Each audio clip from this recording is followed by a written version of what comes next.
Sugatan ang tatlong individual matapos ang isang vehicular incident sa Maguindanao del Norte. Patuloy na pinapaalalahanan ng Philippine National Police na sumunod sa batas trapiko upang maiwasan ang hindi inaasahang disgrasya. Ang buong balita ay mula kay Patrolwoman Judy Ann Alibo. Ang naitalang sugatan na nasangkot sa nangyaring vehicular accident sa pagitan ng dalawang motorsiklo sa National Highway ng Barangay Awang, Dato Udinsinsu at Maguindanao del Norte. Nito lamang ika-2 ng Nobyembre taong kasalukuyan. Kinilala ni Police Lieutenant Colonel Ismael Madin, hepe ng 2 MPS, ang mga nasangkot na sina Lolita, Jonald at Rohel na sakay ng motorsiklo at si Renald na umano'y kanilang kabanggaan na sakay naman sa isang sidecar.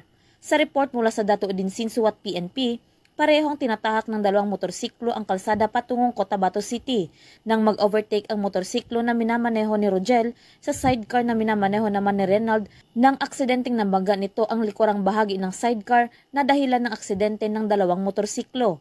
Agad namang rumisponde ang mga kapulisan at dinala ang mga sugatang biktima sa hospital para sa paunang lunas. Sa ngayon, gumagawa ng malalimang investigasyon ang kapulisan upang mas mabilis na marisolbahan ang naturang insidente. Mula rito sa riyon ng Bangsamoro, ako ang inyong PNN correspondent, Patrolwoman Judy Ann Alibo, alagad ng batas, taga-taguyod ng Balitang Pulis.